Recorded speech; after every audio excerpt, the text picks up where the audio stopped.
So as a part of this, we've been…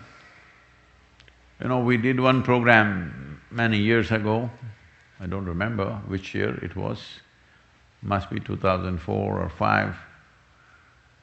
We did one program in this direction.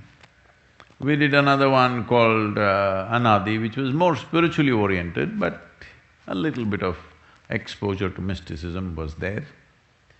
Now in the month of March this year, the 2021,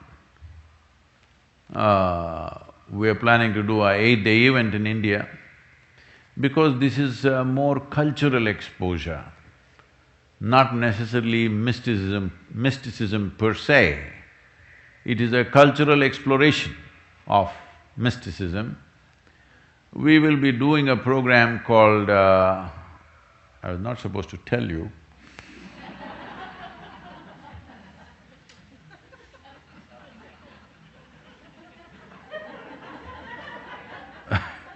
They were supposed to make this program by invite only.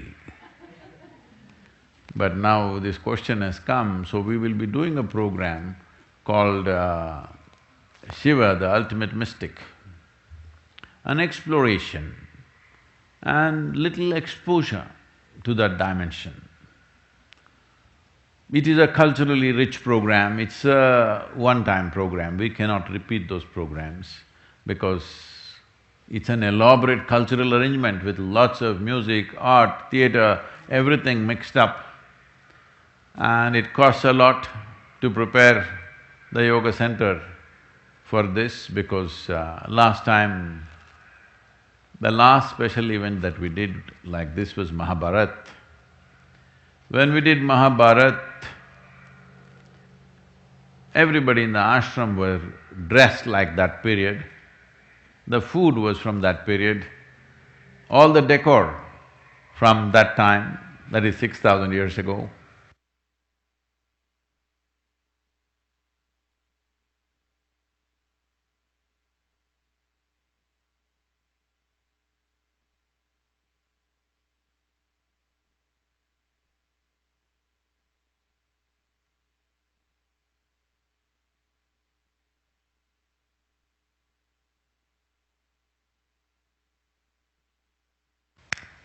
Hello?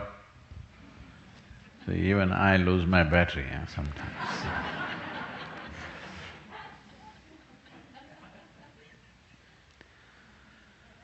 So from food to decor to clothing, everything was from that time and the entire ashram was prepared for this. I think those videos are partially out because we must have shot nearly 100 hours of video, but a little bit of it is out, I believe.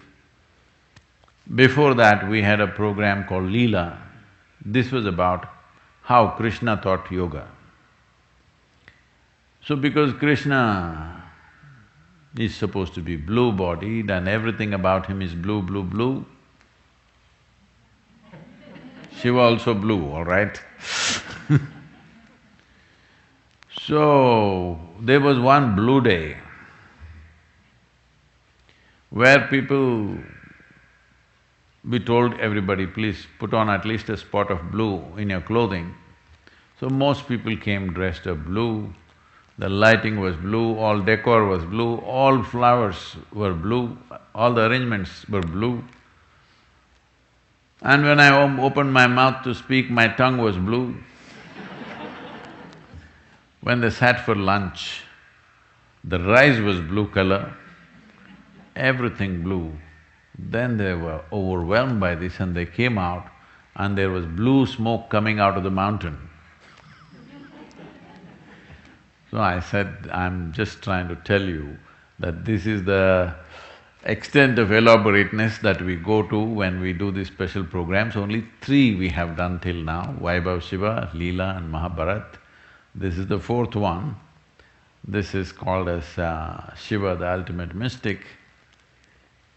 This is not that you are going to become a mystic, but some exposure to know that something exists like this, something beyond the framework of our logical minds, something beyond the sense of physicality that we have about this world. beyond this, how creation is, an exposure to this. Well, considering the virus situations, only 250 people will be taken into this program. I'm very sorry about that, but that is a requirement, otherwise we cannot conduct the program itself. So it'll be very culturally rich with music, dance, theatre, variety of things happening, all with social distancing. So, we want this program to be absolutely safe so that the numbers, because of that, the numbers are limited and, well, it's a kind of an adventure because taking people through not mysticism per se, but even to expose them to something which doesn't fit into the framework of their psychological stuff or even physiological stuff. Because physical framework and mental framework are the only two things which is not allowing you to experience what's beyond this. The more seriously you take your physicality and your psychological structures, the more you become incapable of experiencing anything beyond. If you learn to relax this a little bit, that you don't take this seriously. Just yesterday somebody was asking me, Sadhguru, how do I not take my thoughts seriously? I said, just see that all your thoughts that you've generated till now have been absolutely stupid. Yes, because from the limited data that you've gathered, you're going on making up things about everything. The situation is like this. Suppose there is a 1,000,000-piece jigsaw here. You found 3 pieces, you put them together and say, wow, it is a bear. Well, if you are a 2-year-old child, we'll say, all right, it's a bear. Play with it. But if you're an adult and if you do this, we say you're dumb, stupid. Yes or no? That's all that's happening with the logical mind. You pick a few pieces, those pieces may be sufficient for your survival, not for exploring existence, not for exploring creation, not at all. Simply not possible, because with 3 pieces of jigsaw when it has millions of pieces is a ridiculous way to understand or to experience anything. These pieces that you have gathered are good for you to earn a living, manage your stuff around you, it's fine. But if you just gather these trinkets and you think they're everything, you'll only end up with that, a warehouse of things. Yes, most people don't have a home, they have a warehouse. Hello? Many of you living in a warehouse, isn't it? Because there is enough things there for 50 people, though there are only 3 people in the house.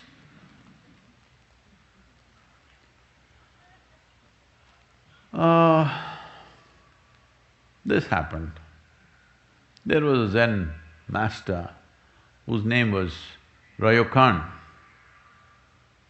He was living in a small little hut with bare minimum stuff.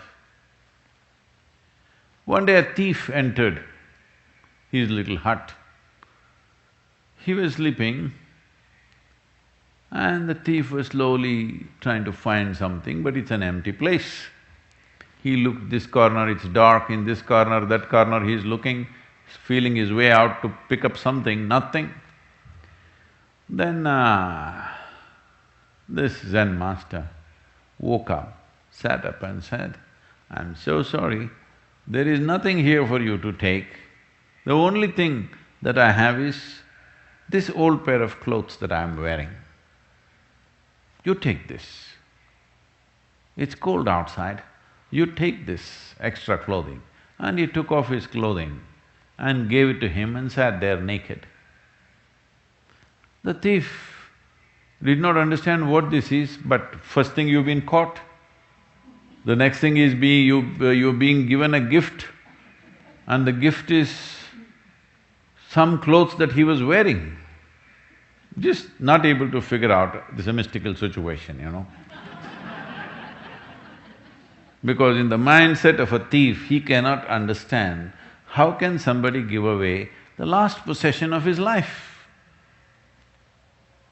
Confused and feeling, kind of zonked out by mysticism, he went away. Then Rayukan sat there and lamented.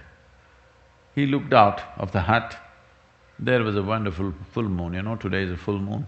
It's a very rare full moon, you know this? Looked out at the moon and said, I wish I could have given this moon to him, but I don't have it, so I gave my clothes. So what I'm saying is,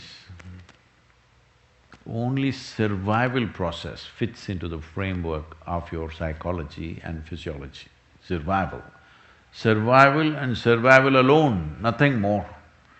So if you want some exposure to a dimension beyond this, well, this is an attempt to create a very strong, a beautiful cultural event to expose you to mysticism, not to experience mysticism, maybe some taste. Sometimes even by smell you experience something, isn't it? Hello? If you smell it, mouth waters, some experience is happening. Yes or no? If you… now I can't make out who is you. If you happen to be Indian, behind the mosque, then if you just think of raw mango, chili and salt, right here in the December month, it will water, mouth will water. Already mouth watering. Please, when you want to spit it out, remove the mask and do it, okay? Because it can happen. It's become so much a part of you. This happened to farmer Jack in Tennessee. The old farmer, over 80 years of age, but still very strong and healthy man, always been hardworking.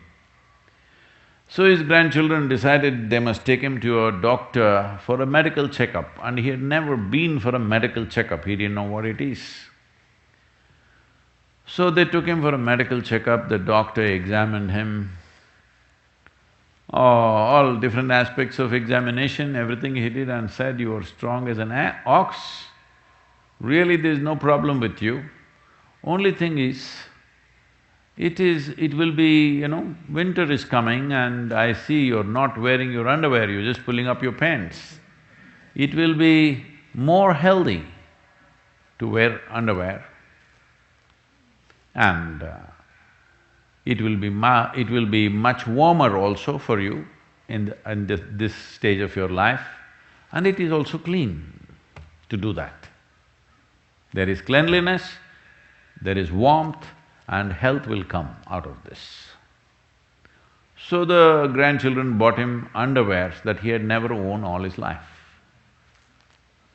So he wore the underwear and then he was ploughing the field, he was on the tractor, and then he felt like relieving himself. Went down and sat for a shit. Then after he was done, he looked back and said, wow, it's really clean. And then he came and sat on the tractor seat. Then he said, yes, it is warm. Health will come for sure.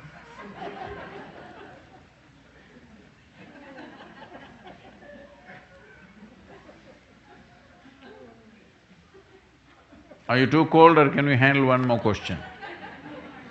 Huh? You feeling warm?